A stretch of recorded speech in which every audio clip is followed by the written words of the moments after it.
এই সেই কামার পুকুর। কামার বেনেদের বসবাস হওয়ার ফলে এই পুকুরটার নাম হয়েছে কামার পুকুর। আর এই কামার পুকুর থেকে আমাদের গ্রামের নাম কামার পুকুর।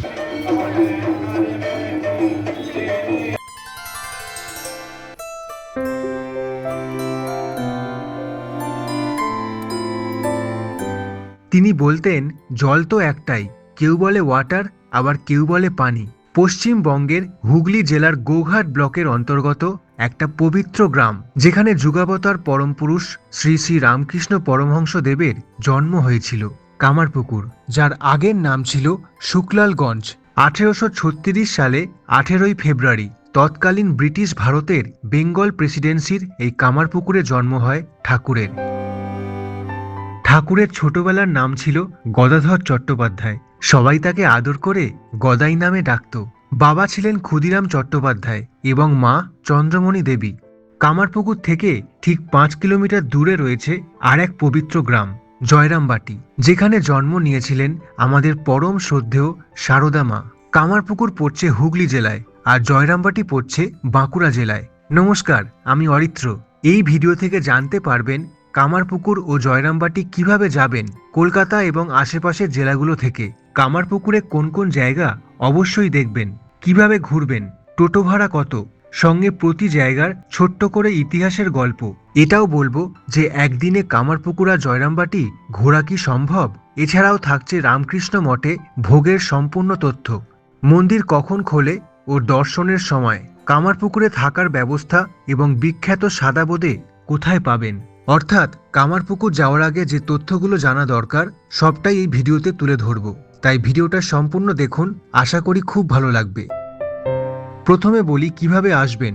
প্রথম অপশন, ট্রেনে করে কিভাবে আসবেন। বর্তমানে কামারপুকুর স্টেশনের কাজ চলছে, এখনো চালু হয়নি, তাই আপনাকে ট্রেনে আসলে এখনো গোঘাট স্টেশনেই নামতে হবে। যদি আপনি হুগলি, ব্যান্ডেল, চন্দননগরের দিক থেকে আসেন তাহলে শেওড়াফুলি স্টেশন থেকে গোঘাট লোকাল ধরে গোঘাট স্টেশনে নামতে হবে। সেখান থেকে কামারপুকুর প্রায় 7-8 কিলোমিটার। স্টেশনের বাইরে টোটো বা অটো পাবেন। স্টেশন থেকে কামারপুকুরের রামকৃষ্ণ মঠ যাওয়ার জন্য শেয়ার করলে জনপ্রতি ভাড়া প্রায় 30 টাকা, আর রিজার্ভ করলে 200 থেকে 300 টাকা। এছাড়া যদি স্টেশন থেকে কামারপুকুর এবং জয়রামবাটি পুরোটা ঘুরে দেখার জন্য গাড়ি বা অটো রিজার্ভ করেন তাহলে আনুমানিক খরচা হতে পারে 700 থেকে 800 টাকা, 5 জন একটা টোটোয়। আর জয়রামবাটি যেতে চাইলে বিষ্ণুপুরের দিক থেকেও আসার সুযোগ রয়েছে, কারণ জয়রামবাটি স্টেশন বর্তমানে চালু হয়ে গেছে। ভবিষ্যতে কামারপুকুর স্টেশন চালু হয়ে গেলে আরও সহজ হয়ে যাবে। দ্বিতীয় অপশন হচ্ছে বাসে করে কিভাবে আসবেন। বাসে এলে কলকাতার ধর্মতলা ও করুণাময়ী থেকে সরকারি এবং বেসরকারি বাস পাবেন। ধর্মতলা থেকে ভোর 4:30 থেকেই বাস চালু হয়ে যায়। নন এসি বাসে ভাড়া আনুমানিক 130 থেকে 160 টাকা, আর এসি বাসে 200 থেকে 300 টাকা। যদি আরামবাগগামী বাসে আসেন তাহলে আরামবাগের বিদ্যাসাগর বাস টার্মিনালে নেমে তারপর টোটো, অটো বা লোকাল বাসে করে কামারপুকুর যেতে পারেন। আর যদি বিষ্ণুপুরগামী বাসে ওঠেন তাহলে সেই বাসগুলো কামারপুকুর হয়েই যায়। হুগলি জেলার বিভিন্ন জায়গা থেকেও বাস পাওয়া যায়, যেমন তারকেশ্বর থেকে জয়রামবাটির বাস রয়েছে, ভাড়া প্রায় 60 টাকা। তৃতীয় অপশন হচ্ছে যদি আপনি নিজের গাড়ি বা বাইক নিয়ে আসেন। প্রথমে কলকাতা থেকে ডানকুনি হয়ে সিঙ্গুর, হরিপাল, তারকেশ্বর, তারপর আসতে হবে চাপাডাঙ্গায়। আরেকটা রাস্তা হচ্ছে ডানকুনি থেকে বাঁদিকে চণ্ডীতলা রাস্তাটা ধরে শিয়াখালা হয়ে চাপাডাঙ্গা আসতে পারেন। তারপর এই রাস্তায় একটা বিশেষ আকর্ষণ আছে। চাপাডাঙ্গা থেকে কামারপুকুর আসার পথে একে একে পার হতে হবে নদী। প্রথমে আসবে দামোদর, যাকে একসময় ভয়াবহ বন্যার কারণে বলা হতো বাংলার দুঃখ নদী। এরপর মুন্ডেশ্বরী, যেটা বর্ধমানের বেগর মুখ থেকে দুটো নদী ভাগ হচ্ছে, বাঁদিকে দামোদর, ডান দিকে মুন্ডেশ্বরী। আর কিছুটা এগোলেই দেখা মিলবে দ্বারকেশ্বর নদ। পুরুলিয়া থেকে যাত্রা শুরু করে বাঁকুড়া, পূর্ব বর্ধমান হয়ে হুগলি পেরিয়ে বয়ে চলেছে এই নদী। নদীর প্রেমে হাবুডুবু খেতে খেতে পৌঁছে যাবেন কামারপুকুর। এবারে বলবো কামারপুকুরের রামকৃষ্ণ মঠের ব্যাপারে। কখন খোলা থাকে, এখানে কিভাবে ভোগ খাবেন এবং আশেপাশে আর কি দেখবেন। শ্রী রামকৃষ্ণ পরমহংসদেব আমাদের শিখিয়েছেন টাকা পয়সার প্রতি খুব বেশি লোভ করতে নেই। জীবনে বেঁচে থাকার জন্য টাকা পয়সার প্রয়োজন আছে, কিন্তু টাকার জন্য মানুষ যেন লোভী বা অহংকারী না হয়ে যায়। আপনি যদি নিজের গাড়ি নিয়ে আসেন তাহলে কামারপুকুরের এই বিশাল পার্কিং এলাকায় আপনার গাড়ি রাখতে পারবেন। তারপর প্রথমে চলে আসবেন কামারপুকুরের রামকৃষ্ণ মঠে। হেঁটেও আসতে পারেন, তবে বয়স্ক লোক থাকলে একটা টোটো নিয়ে 1 মিনিটে চলে আসবেন। মনে রাখবেন, ভেতরে ছবি তোলা, ভিডিও করা কঠোরভাবে নিষিদ্ধ, বিশেষ করে ঠাকুরের ছবি। ঢুকেই দেখলাম লেখা আছে বাঁদিকে পড়বে রামকৃষ্ণ মন্দির, শিব মন্দির এবং জুতো রাখার ঘর, আর ডান দিকে পড়বে বইয়ের দোকান, শোরুম, অফিস এবং ভোগ খাওয়ার হলঘর। মেন গেট দিয়ে ঢুকেই প্রথমে বাঁদিকে দেখতে পেলাম যোগী শিব মন্দির। এই মন্দিরের বৈশিষ্ট্য হচ্ছে ঠাকুরের মা চন্দ্রমণি দেবী এই মন্দিরের সামনে দাঁড়িয়ে গর্ভবতী হন। শিব মন্দিরের সামনেই রয়েছে রামকৃষ্ণ মন্দিরে ঢোকার প্রবেশপথ এবং তার বাঁদিকে রয়েছে জুতো রাখার জায়গা। জুতো রাখার জন্য কোনো পয়সা লাগে না, অনেকে বাইরেও খুলে ভেতরে ঢুকে যায়। তারপর মূল মন্দিরে প্রবেশ করে ডান দিকে দেখতে পেলাম বিশাল আম গাছ। বলা হয় রামকৃষ্ণ ছোটবেলায় আম খেয়ে এখানে আঁটি ফেলেছিল, সেখান থেকেই এই গাছটা বেড়ে ওঠে। ভেতরে আর কোনো জায়গায় ছবি তোলা যায় না। বর্তমানে রামকৃষ্ণ ঠাকুরের মন্দিরটা যেখানে রয়েছে সেখানেই ঠাকুরের জন্মস্থান। 1836 সালের 18ই ফেব্রুয়ারি এই মাটির চালের ঘরে ঢেকি সালে চন্দ্রমণি দেবী জন্ম দেয় গদাধর চট্টোপাধ্যায়কে। রামকৃষ্ণের বাবা ক্ষুদিরাম চট্টোপাধ্যায়, তিনি ছিলেন সত্যবাদী এবং খুব ভালো মানুষ। আর জানেন তো, ভালো মানুষদের সাথেই সবসময় খারাপটা হয়। ক্ষুদিরামের আসল বাড়ি কিন্তু কামারপুকুরে নয়, তেনার আদি বাড়ি ছিল কামারপুকুর থেকে কিছুটা দূরে দেরেক গ্রামে। সেখানে আমরা সাইট সিইংয়ে যাব।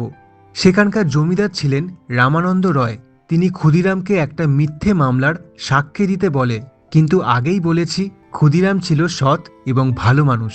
মিথ্যে মামলায় সাক্ষী দিতে অস্বীকার করায় তাকে নিজের পৈতৃক ভিটে ছাড়তে হয়েছিল। তখন তার পরম বন্ধু শুকলাল গোস্বামীর দেওয়া এই জমিতে কামারপুকুরে তিনি বসতি গড়ে তোলেন। এই মঠ প্রতিদিন খোলা থাকে।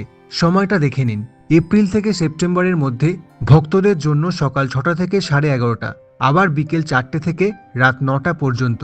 আর অক্টোবর থেকে মার্চের মধ্যে সকাল 6:30 থেকে খোলা এবং 11:30টায় বন্ধ হয়। পুনরায় বিকেল 3:30টের সময় খোলে, রাত 8:30টায় বন্ধ হয়ে যায়। এবারে বলি এই রামকৃষ্ণ মঠে ভোগ খাওয়ার ব্যাপারে। ভোগের ঘরে ছবি তোলা যায় না, তবে কিছু তথ্য বলছি।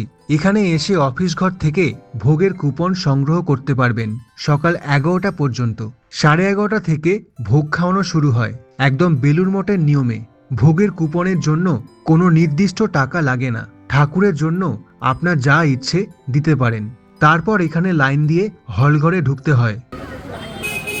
রামকৃষ্ণ মঠের মেন গেট থেকে বেরিয়ে বিপরীতে দেখতে পাওয়া যায় হালদার পুকুর। কত স্মৃতি ও গল্প জড়িয়ে আছে এই হালদার পুকুরকে ঘিরে।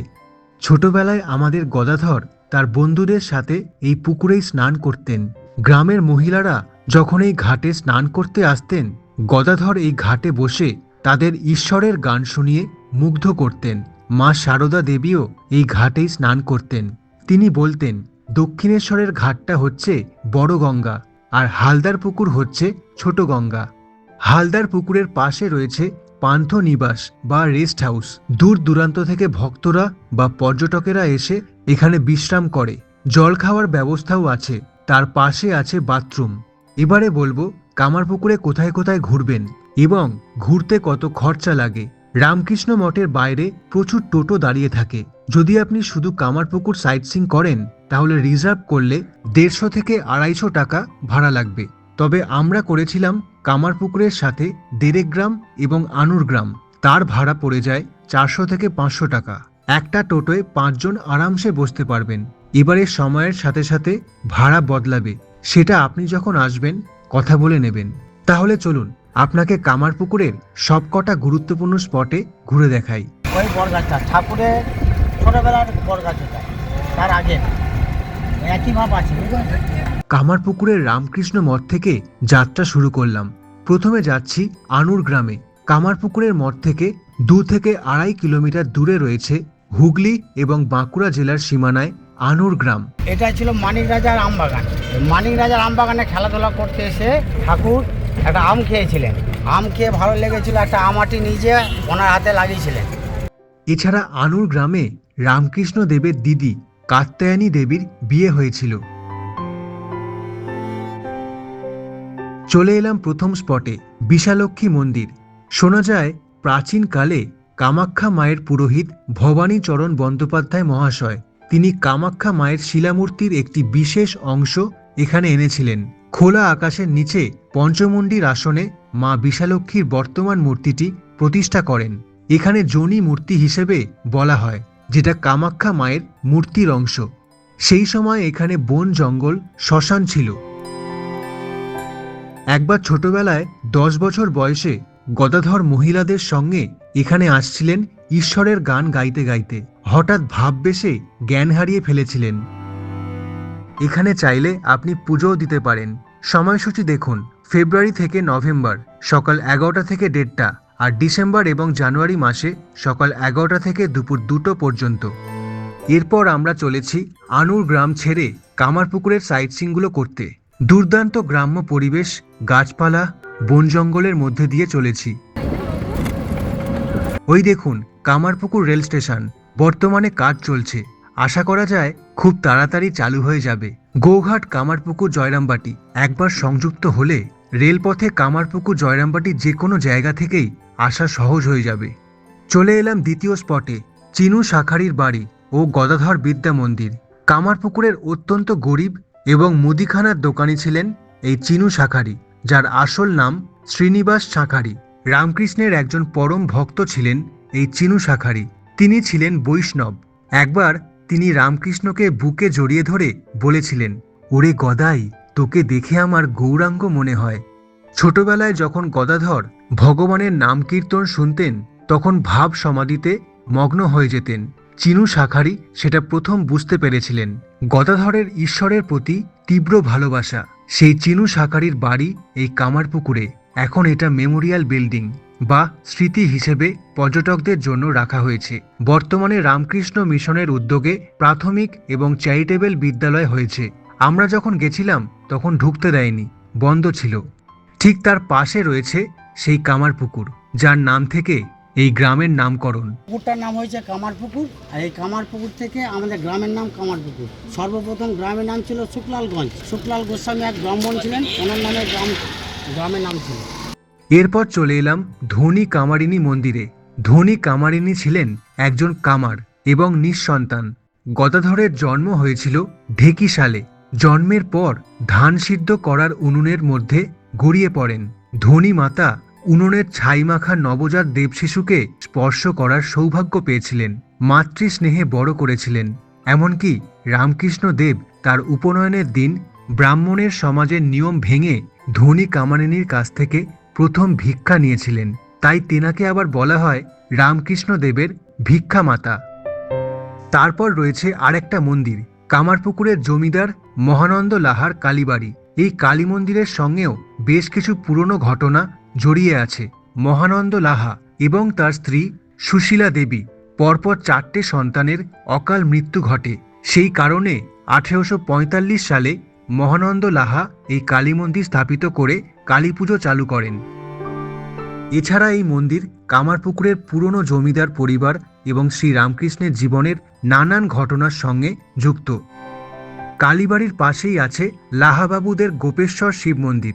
রামকৃষ্ণ দেব সারাক্ষণ ঈশ্বরের প্রেমে ও ধ্যানে মগ্ন থাকতেন। হুঁশ থাকত না। ভগবানের নাম কীর্তন করতে করতে জ্ঞান হারিয়ে ফেলতেন। আবার কখনো হেসে উঠতেন, কখনো আবার কাঁদতেন। এইসব আচরণ দেখেই গ্রামের সাধারণ মানুষ তাকে পাগল বলতো। সেই সময় ঠাকুরের মা চন্দ্রমণি দেবী এই মন্দিরে এসে ধর্ণা দিয়েছিলেন এবং ছেলের সুস্থতা কামনার জন্য প্রার্থনা করতেন। চিনু শাখারির বাড়ির সামনে যে পুকুরটা দেখেছিলেন আর এই গোপেশ্বর মন্দিরের পেছনে যে পুকুরটা রয়েছে সেই একই পুকুর, যার নাম থেকে এই গ্রামের নাম কামারপুকুর। এরপর চলে এলাম কামারপুকুরের আরও কিছু জায়গা দেখতে। ঠাকুরের পাঠশালা। শ্রী রামকৃষ্ণ 5 বছর বয়সে এই পাঠশালায় ভর্তি হয়েছিলেন, কিন্তু অঙ্ক বা সাধারণ পড়াশোনার প্রতি তার বিশেষ আগ্রহ ছিল না। পড়াশোনা করতে একদমই চাইতেন না। বেশিরভাগ সময় সামনের এই লাহাদের বিষ্ণু মন্দিরে বসে ধ্যান করতেন আর কালী ঠাকুরের ছবি আঁকতেন। 14 বছর বয়সে তিনি পাঠশালা ছেড়ে বন্ধুদের নিয়ে নাটকের দল তৈরি করেন। চাল করা বিদ্যা আমি শিখতে আসিনি, আমি যোগে থাকি, ভক্তদের সঙ্গে যোগাযোগ। শিশুবেলা গোপাল গানে আদর যত্ন করছে। ইনি হচ্ছেন ধর্মদাস লাহা। কামারপুকুরের এক ধার্মিক জমিদার ছিলেন।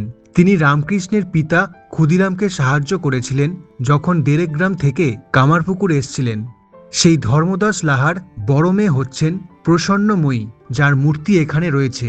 শ্রী রামকৃষ্ণ তাকে মায়ের মতন শ্রদ্ধা করতেন, আর প্রসন্নময়ী দেবীও রামকৃষ্ণকে ভগবান শ্রীকৃষ্ণের রূপে দেখতেন। পরে তিনি একটি শিব মন্দির তৈরি করেন, যেটা পাঠশালার ডান দিকে রয়েছে।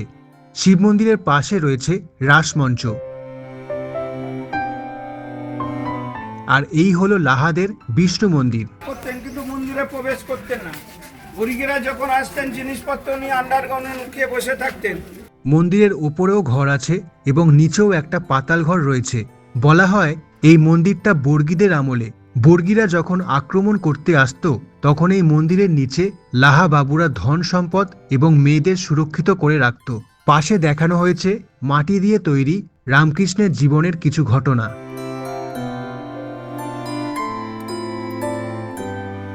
বিষ্ণু মন্দিরের পাশে রয়েছে লাহাদের দুর্গা মন্দির। এই পুরো চত্বরটা ঘুরে এবারে যাচ্ছি নতুন একটা স্পটে, সীতানাথ পাইনের বাড়ি। সীতানাথ পাইন ছিলেন রামকৃষ্ণের বাল্যকালের বন্ধু এবং একজন ব্যবসায়ী। এর ভেতরে আছে বিষ্ণু মন্দির এবং শ্রী রামকৃষ্ণের নাট্য স্মৃতি মঞ্চ। এই মন্দিরের বিশেষত হচ্ছে 1846 সালের 24শে ফেব্রুয়ারি শিবরাত্রির দিন মহাদেবের সাজে সজ্জিত হয়ে নাটক করছিলেন গদাধর। তখন তার বয়স 10 বা 11 বছর। সেই দিন এখানেই তৃতীয়বার ভাব সমাধি হয়েছিলেন গদাধর। সীতানাথ পাইনের বাড়ি ঘুরে এবারে আমরা চলেছি দেরেক গ্রামে। কামারপুকুর থেকে প্রায় 4 কিলোমিটার দূরে একটি স্পটে। দেরেক গ্রামে যাওয়ার পথে একটা সাদা রঙের মন্দির চোখে পড়ল। এটা হচ্ছে কামারপুকুরের সৎসং আশ্রম। প্রায় বেশ কিছুক্ষণ টোটোয় চড়ে চলে এলাম দেরেক গ্রামের ক্ষুদিরাম রামকৃষ্ণ সেবাশ্রমে। আগেই বলেছি যে দেরেক গ্রামে পৈতৃক ভিটে ছিল রামকৃষ্ণের বাবা ক্ষুদিরাম চট্টোপাধ্যায়ের, কিন্তু জমিদার রামানন্দ রায় মিথ্যে মামলার সাক্ষী হতে বলায় ক্ষুদিরাম তাতে রাজি না হওয়াতে তাকে ভিটেমাটি ত্যাগ করতে হয়েছিল। বর্তমানে এখানে রামকৃষ্ণ দেবের স্মৃতি বিজড়িত একটা মন্দির রয়েছে। চারিদিকে বাগান ফুলগাছ দিয়ে সাজানো। বাঁদিকে পেছন দিকে আছে ক্ষুদিরামের পৈতৃক ভিটে। ডান দিকে রয়েছে ক্ষুদিরাম রামকৃষ্ণ সেবাশ্রম, যেখানে গেস্ট হাউস, ছাত্রছাত্রীদের coaching centre, yoga centre, homeopathy allopathy medical centre এগুলো রয়েছে। পাশে একটা পুকুর, যেটা গ্রীষ্মকালে একেবারে শুকিয়ে গেছে, নিচে নামা যাবে। সেবাশ্রমের উল্টো দিকে দেখতে পেলাম একটা মন্দির। এটা হচ্ছে শ্মশানের শিব মন্দির। বেশ অনেকটা সময় কাটিয়ে ছবি তুলে চলে যাচ্ছি একই পথ দিয়ে আরেকটা স্পটে। চলে এলাম আমাদের কামারপুকুরের শেষ স্পটে, মুকুন্দপুর শিব মন্দির। গদাইয়ের ভাববেশ দেখে সবাই তাকে পাগল বলতো, তাই তার মা চন্দ্রমণি দেবী গোপেশ্বর শিব মন্দিরে ধর্ণা দিয়েছিলেন। সেখানকার আদেশ অনুযায়ী মুকুন্দপুরের এই শিব মন্দিরে আসেন। এখানে তিনি উপোস করে পড়ে থাকতেন। তেনার কঠিন তপস্যার জোরে একদিন তিনি শুনতে পান যে তেনাকে কেউ বলছে, আর চিন্তা করো না, তোমার ছেলে পাগল হয়নি, সে ঈশ্বরের প্রেমে পাগল। প্রাচীনকালে শিবলিঙ্গ মাটির নিচে পাওয়া যেত। ভারতীয় প্রাচীন রীতি অনুযায়ী লিঙ্গটি সেই স্থানেই থাকে। পেছনে রয়েছে পুকুর, তাই বর্ষাকালে যখন চারিদিক জলে ভরে যায় তখন মন্দিরের ভেতরে জল ঢোকে এবং জলের তলায় চলে যায় শিবলিঙ্গ।